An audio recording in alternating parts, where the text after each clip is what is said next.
Hey guys, what's going on? Welcome to another episode of Illustration Masterclass.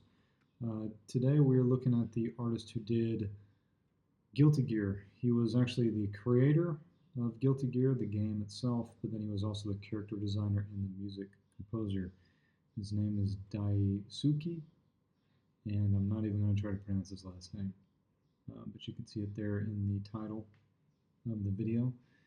And yeah, so we're going to go through and look at some of this guy's art. His art's really awesome. I love the art of the Guilty Gear games. I think it was around the time that I had started to get really into Street Fighter and drawing like the Street Fighter characters and stuff like that in my notebook that Guilty Gear showed up. And I always just thought the art style was so cool because you have like this influence, this Japanese art style that is obviously influenced by his contemporaries, like the guys that were doing Capcom stuff, right? Like this big bold shapes and like oversized figures and out of proportion figures.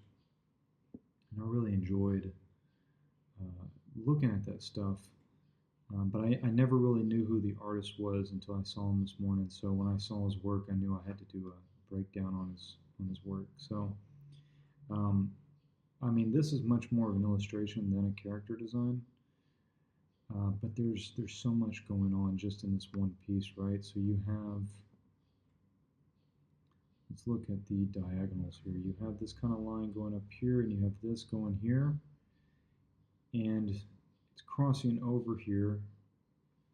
And instead of it going this way, he puts us straight here, right? So these curves are overlapping with this straight line that is not sitting in the center of the page, right? And then even here, this intersects with that, right? And you could even say this line intersects with that and this line, right? It's all about the way it is that they're converging these different lines and shapes and the way it is that they're lining things up. Because now you can start to see that everything is kind of angled to point us up. And even a line like this goes like this, on his jacket goes up, and it takes us where? It takes us to our focal point. Same thing with the hair, right? Everything is kind of coming out here. We have a lot of elements of contrast here in this area. So that's a way it is that, like, if I simplified that, you could say it goes like this, and then it basically hits a wall, and then he's using the convergence of these other lines and shapes along here. See this line right here? It is pointing us this way. And it seems like, and again, this one as well, the angle of this thing, the angle of this, right? The angle of this is almost pointing us off the page. But notice that he corrects it by putting this one in perspective. Because if he had put this shape over here, if he had taken this and put this over here, and he had a shape that was sitting like this over here, you know, I'm not saying that it wouldn't work, but you can already tell that it starts to feel kind of weird because it would be out of alignment with the general flow of the shapes, right? So there's a general flow that the shapes all kind of follow, right? And it's really, actually, it's more of like this kind of golden ratio sort of thing he has going on. You know, you could almost say it's like this kind of spiral pattern that's going like this. And anything below this is not a part of that spiral pattern, but this is a part of it. This is a part of it.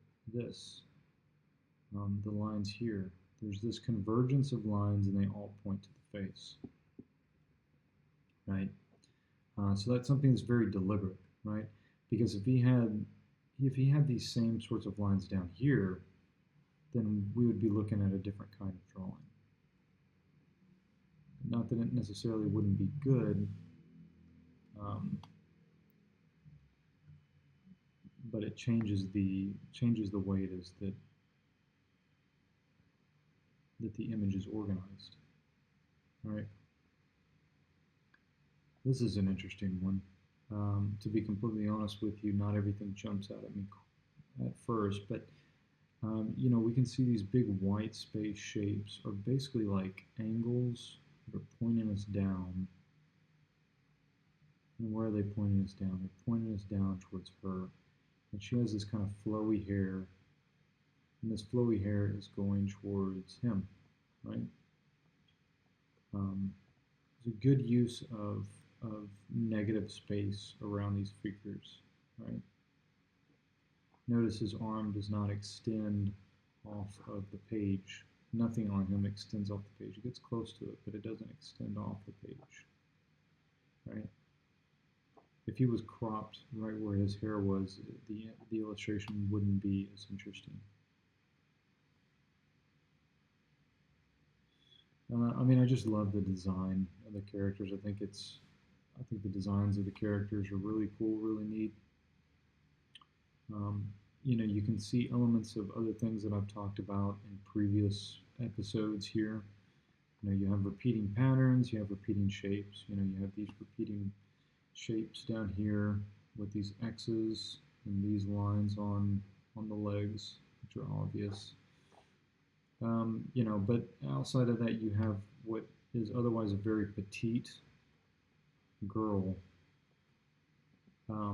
with very large flowing hair and a very large flowing cape or something like that that's back here. So it looks like part of this is like a cape and then the other part of it is her hair. I'm not 100% sure. Um, but yeah, so you have this play of like big, medium, and small, right? Same thing with the hat up here, right? This hat has a very specific design in it, and the shape itself is actually looks like it's bigger than her head.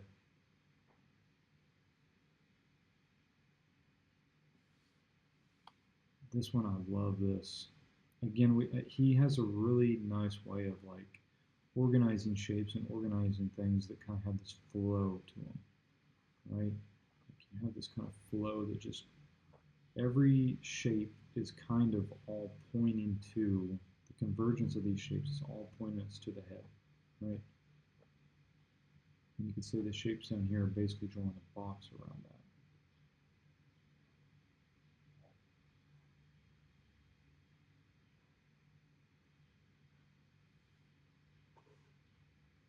You know, so that's something to take from him is his stuff feels very dynamic because everything is kind of spiraling, right? Everything is spiraling to a point, and then whatever that focal point isn't, if it's not contributing to this spiral, then the lines are still diagonal, right? They're still diagonal, but he's not drawing a lot of attention to them because he's using all these flowing lines to point us towards where he wants us to look, which is the face here. Very cool, very stylish. Again, you have like this big, medium, small. I love this huge sword. This, you know, this it looks like something out of you know, Final Fantasy or something. And then of course you have the hair that goes along with that, and this big bandana like thing on his head, right? Long flowing cape, and all of these swords, how huge they contrast against you know, the natural proportions of his body, and obviously the natural proportions of his strength, right? I think we got like one more, and then I'll go ahead and close this one out. Yeah, again, this one is deceptively simple, right? Let me actually punch in on this one a little bit more. Yeah, so there's different ways in which it is that he's leading the eye. There's a really nice perspective on this arm here, and it kind of creates this almost like a canopy, you could say. It's something that holds the detail of this top part. And notice that the detail, again, we have that flowing line that's coming up this way, and it connects with the arm. And the same thing on this side, right? everything is, it's all flowing towards the head, right? So there's this whole general flow that's heading here, and then his body flows the opposite way, right? Same thing with the arm. So if I turn these off, and you just look at it in terms of the flow, I know that that doesn't really look like anything. Let me go back over here, actually. Let me do this.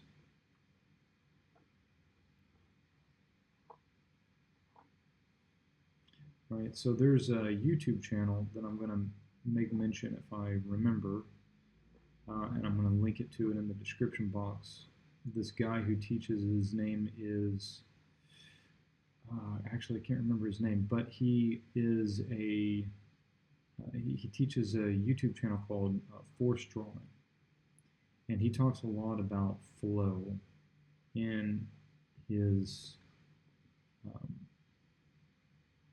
YouTube videos, and they're totally worth watching. I would highly recommend, if you want to draw dynamic drawings like this, then you want to check out this guy's YouTube video. Because let me turn this off. Okay, so I'll draw again on top of this with a different color, a different layer. So we can notice some different things, right? And this is something he talks about. He talks about this idea of rhythm, right? You have this rhythm that goes this way, all through here.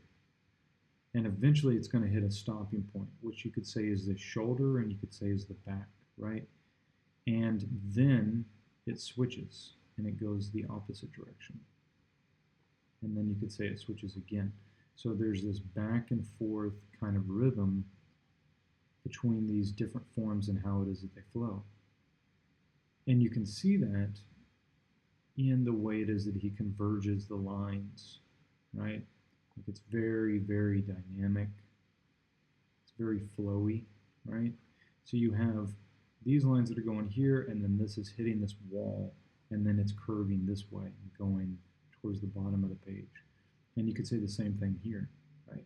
It's going towards the head, and then it's all coming together here, and then here, right?